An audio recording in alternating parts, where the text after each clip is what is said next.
Hi everyone, I am Karan and welcome to Karan's Gyan, and today I'll be talking about a very interesting and upcoming IPO. This IPO is brought to you by Happiest Minds. So Happiest Minds has come up with an IPO.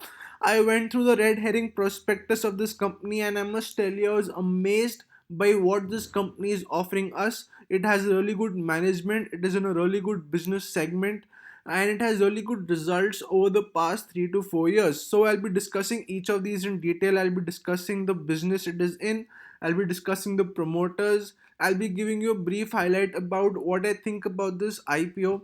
I'll give you key risk involved and a lot of miscellaneous things that would give you a better foresight of what is about to come. So, talking about business areas of this IPO. So, I mentioned really good business areas that this company is in. It is not all the business areas, but some of the upcoming and really intuitive business areas. So, talking about one of the business area, this business is called the business of digital business. So, what is the digital business? Digital business is basically some business that is done on an e-commerce website or via the internet, right? So, they got two fantastic products which I feel is applicable in a variety of industries. One product is called pricing and merchandising cognitive solution. So, when you go to Amazon, you look at a price, and if you log in on some other time of the day, you see a different price for the same product. Well, it is simply because of this solution. This solution basically measures what is the traffic on a website at a particular time of the day. It calculates the demand for the product, and on the basis of it, it derives the price it should be. So this is the pricing and merchandising cognitive solution. It has tremendous application for the future. Talking about chatbot, well, chatbot, be it for automation or be it for artificial intelligence, every other customer care is using a chatbot and is replacing humans by artificial intelligence. So again, a really good product, chatbot. This chatbot is specifically for BFSI engagement. So BFSI stands for banking, financial services, and insurance. So a really good segment also. Talking about rapid prototype. So what this company does is, if you want a product, you say you go to this company, go to Happiest Minds, and you say, well, I want a product, I'm in this segment. So this company would use your concept and would prototype the product that you need in 48 hours. And this is a very short time for a product being prototyped and being presented to the client. So this will help a client to integrate that product simultaneously while it's being built on, and would also save a lot of time for the clients, and time means money in this business world. Second aspect is digital experience and insights. So it offers really good digital experience for customers and employees. Now, for example, if I tell you, you go to a website and you look at that website, and that website is really good. For example, if you look at the website of Apple, obviously the website of Apple is so intuitive that you want to buy an Apple product. So similarly, this helps in expanding, increasing the digital experience a client or a prospective visitor would experience, and that does add on to the product sales, I must tell you. Moreover, it gives insights on how a website or how a digital experience should be.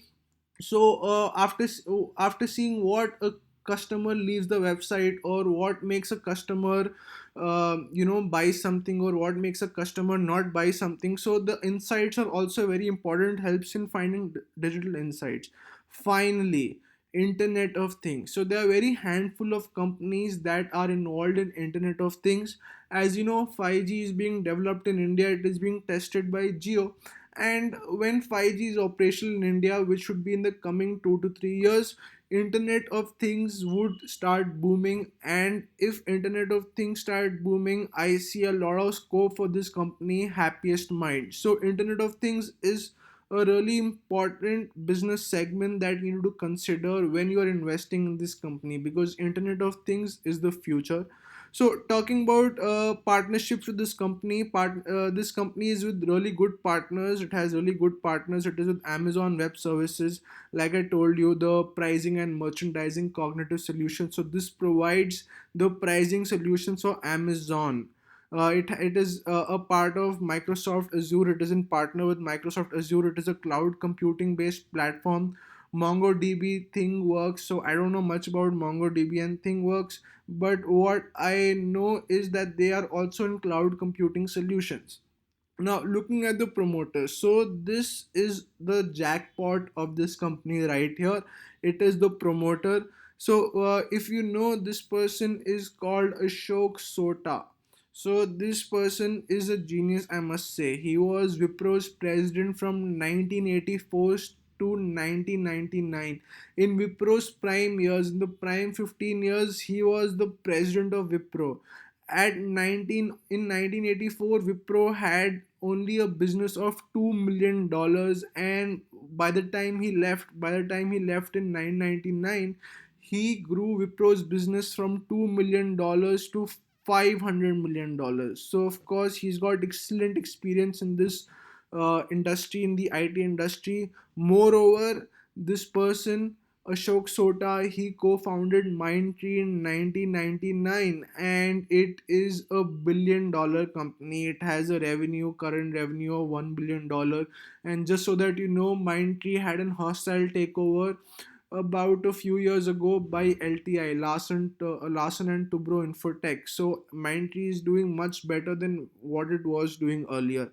So again, we got a genius right here who is the brains behind this company. Excellent experience in the industry, a well-respected man. Talking about shareholding, so Ashok Soota has about 48% shareholding, 48.83%. Another entity that is a shareholder of this company is JP Morgan CMDB2. So CMDB2 is one of the companies JP Morgan has, which is based in Mauritius. So about 19.5% stake is held by JP Morgan. About 5% stake is held by employees, which is under the share ownership trust, and about 12.8% stake is held by Ashok Soota Medical Research. So again, this guy is also a philanthropist, which is really good for business, I must say. And you can see 15% of the shareholding is missing. It would be taken up by the public in the future. Now, talking about the revenue and results. So basically, there are in three broad segments, as I must say, if I give broad categories. The first segment is infrastructure management and security services, IMSS. Then the second segment is digital business solutions, DBS. And the third segment is product engineering services. So talking about all three segments, we can see since financial year 2018 to financial year 2020, the revenue has been rising consistently in all three segments.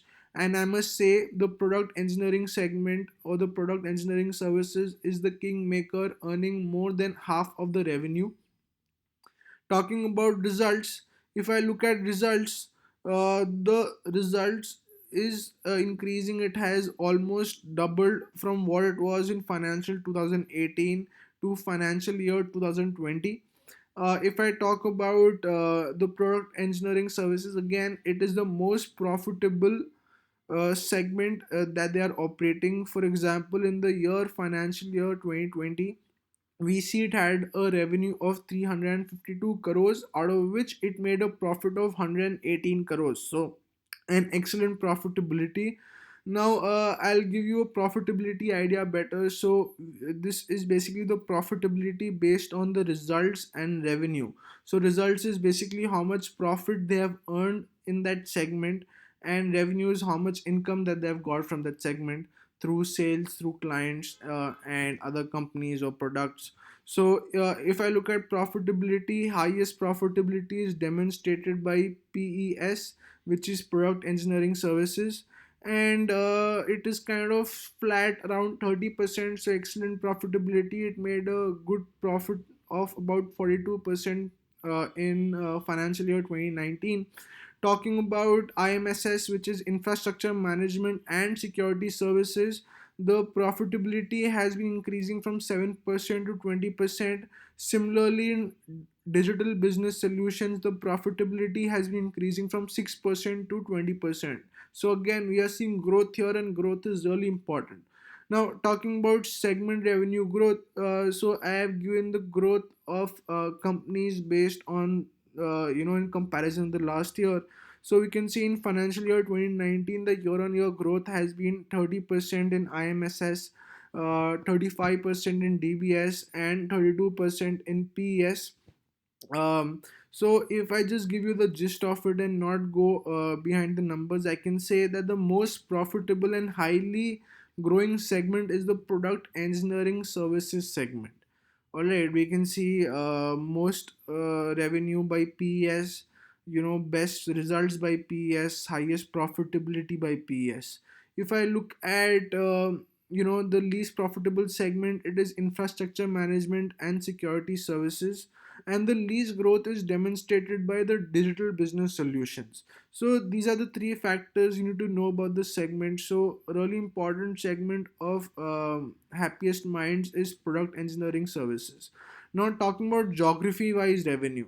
So geography wise revenue is dominated by United States of America, and it basically has about 80% of the total revenue.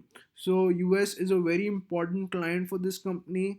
It is in India, it is in UK, and it is in other countries, basically in Europe and Australia, including Canada. Now talking about the risk. So here the risk is US, because we know US is famous for its unfavorable policies for IT businesses. So, if there are unfavorable policies in the United States of America, it can pose deep, deep trouble for this company. So, this needs to be kept in mind about unfavorable policies that can arise in US. So, that is one of the key risks, as I would say. US has demonstrated exemplary growth to about 21% year-on-year growth, which is much more than UK and India. Now, talking about overall results, the company made a loss in financial year 2018, and it had made a loss of about 25 crores, and since then it has turned into a profit making company, earning a profit of 60 crores, net income, net profit of 60 crores, so, and a good healthy net margin of 8.5%. Their revenue is increasing, their next and expenses are kind of stagnant. Talking about the IPO details, so IPO details are basically the price band of this IPO is between 165 and 166 rupees. Minimum lot is about 90 shares, so you need to bid for at least 90 shares. Maximum lots are basically 13, so you can't bid for more than 1080 shares. Now talking about the bonus, so I'll give you a bonus, which is the valuation and the risk. I feel this company is highly valued. However, I would recommend you to buy the share for a long term perspective, but for the short term perspective, I must say the company has a really high price to earning. The industry average should be 27, meanwhile the price to earning for this company is 30.05. So this is again one of the risks. And the other risk that I feel is this risk is related to IPO risk. So again, it's a short term risk. So what happens is, when a company comes up with an IPO, the rule by the underwriter, which is the bank or the financial entity that is responsible for helping the company go public, it has a rule, and this is a golden rule. So this golden rule is leave money on the table. I'll write it down for you. It says leave money on the table. So what do I mean by the fact leave money on the table? So if a person is buying something on an IPO, they expect a discount, because they feel, well, if I'm not getting a 10 to 20% discount, why should I buy it on IPO? I can wait for the share to come in the market and then buy it on the market. So that is the fact. This is the point of an IPO. The IPO is always sold at a discounted price, so that people are encouraged to subscribe for the IPO. And if, for example, if I hear that an IPO is overpriced and it is undersubscribed, the market would react adversely and the stock would be hammered the day it's listed in the market. So this is always a golden rule: leave money on the table. And that's why you see, when an IPO comes out and when the company goes public, the day it goes public, the share price has a good jump, and it is because the valuation of the company is generally lower than what it should be. So that's why this is the principle of leave money on the table. Now, talking about the manager, so manager should basically discount the price. So for example, if the price band they have given as 165 to 166 rupees, ideally the share prices ideal value should be rupees 200, and that's how they are giving it at a price band of 165 to 166, because about 30 rupees is money left on the table. So here the book managers have been associated with 11 public issues in the last 3 years, out of which the 5 issues have closed, 5 offerings have been closed below the issue price on the listing date. So about 50% of the IPOs that the book managers have led, uh, out of 11, 5 have closed below the issue price.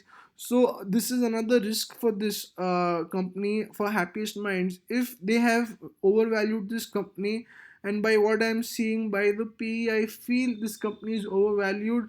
There is an excellent chance that the on listing date the price of the company would be below the issue price. So this is a very important risk you need to consider while investing in this company.